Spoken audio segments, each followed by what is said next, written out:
4 years, it takes 4 years of a accredited college, or experience, skilled experience in dealing with the public. For example, I know that there's a lot of you out there that have worked either at department retail stores, fast food restaurants, places where the public goes to. So long as you can say that you have dealt with the public in talking to them, explaining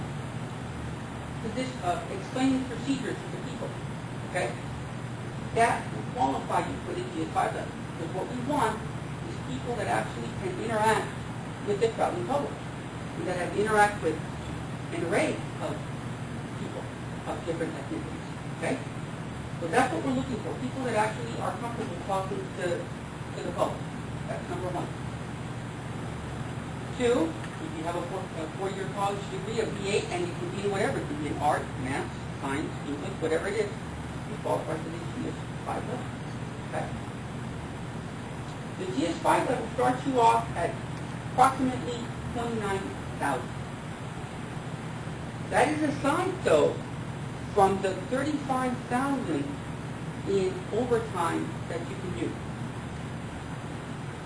The $35,000 comes into play where you have your holiday pay, your premium pay, which is your weekend pay, and then any overtime that you do, which means after your 8 hours, if you get drafted for another 4 or another whole 8 hours, that is double time.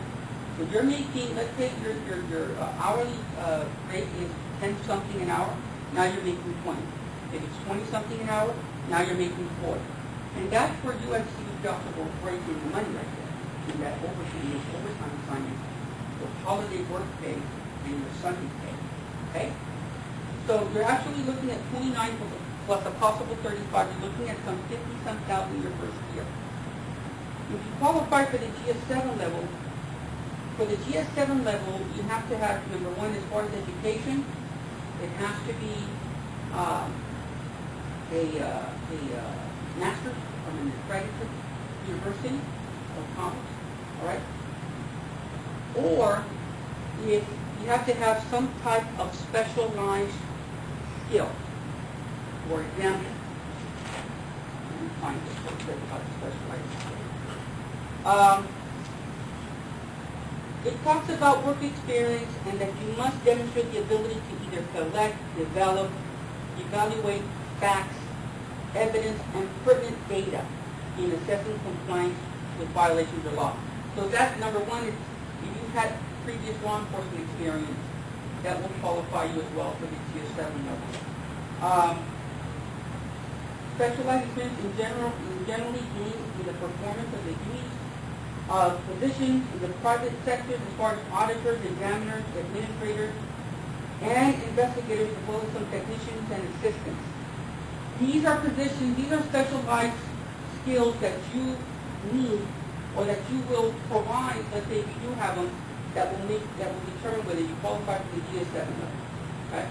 So it's a master's or previous law enforcement experience or specialized skills to do certain, what I just said, certain analytical examinations type of skills that will qualify you for the GS7 level. Okay? So you're looking at then, again, you're looking at the 36,000 plus your 35 impossible overtime. Right now at Collectical, ladies and gentlemen, our officers, some of our officers are reaching that 35,000 gap. So if you ask me, well, do officers make up to 35,000? Yes, they do. Do they get tired? I'm not going to lie to you. Yes, they do. Okay? They're well off. They're very well off, but they do get tired. Okay? Especially in Imperial Valley. You and I know it's very hot in the summertime, but just as well as gets very cold in the wintertime. Okay? So if you're okay with sometimes working those long hours and weather conditions, they're the ones that we want. Okay? But keep in mind, the more people that come in, obviously the better everybody's off. Okay? Did that answer your question, sir, a little bit? Yeah? Good. Okay. Now, Question. sure. If you apply for GS7, you don't need to apply for GS7 and move up and down to GS5? That's correct. Yes. The lowest one you can start off is the GS5, and then you move on. Now, keep this in mind though. Let's say you start off at the GS5, let's say 2008. For 2009, you jump up to the GS7 level. For 2010, you jump up to the GS9 level. For 2011, you jump up to the 11th grade. Okay. So you keep going up every year. Automatic. You don't have to apply for it. You don't have to compete for it. It's an automatic increase. Okay. At the GS5 level, at the GS11 level, now you're looking at 54,000, approximately 55,000, with that additional 35. Okay. So it's not that. So if you start at GS5 or GS7, you still will move up. Yes, sir. You got any veterans you might want to explain when you get there? Yes, I'm going to get into that one. So that's a nice benefit for our military veterans. Yes, I will talk about that one. Well, let me bring it up since you brought it up already. How many of you here are former military? Okay.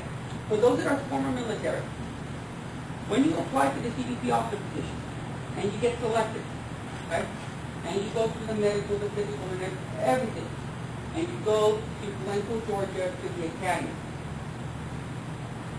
what CBP and the military veterans affairs, right, and the GI Bill, what they will do is that once you come on board, you start earning your salary. You get paid. While you're at the academy, you're getting paid your salary. You're getting paid every 2 weeks.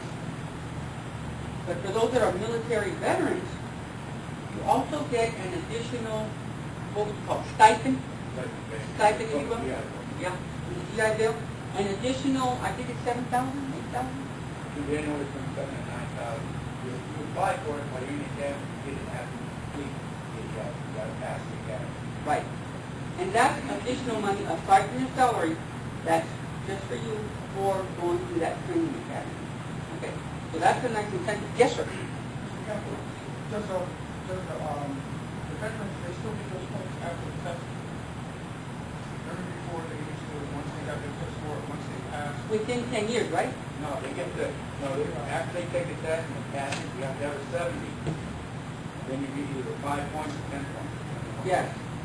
On that test, when you do take that test, you will get either a veteran 5 preference points or a veteran 10 preference points. Now keep this in mind though. Those 5 points don't come into play unless you score a 70 or better. So if you scored a 65 and you're a veteran, don't think, oh, well, I get those 5 points, so I'm going to make it a 70 and pass. It doesn't work that way. You have to score a 70 and then that 5 points kicks in. Okay? How does that help? Well, obviously, the higher the points you get, the higher you're put on that list. Okay? So thank you for mentioning that. Any other questions? Okay, good. Once you take the test, you pass the test, you move on to the next. You move on to the next hurdle. The next hurdle is what we call the video-based test. Okay? We call it the VBT. Right? The VBT, as opposed to the old times when you would have an interview, come in, there'd be a panel of people, they'd ask you questions, and then they would say, what would you do, or how would you handle this, or how would you do this, okay?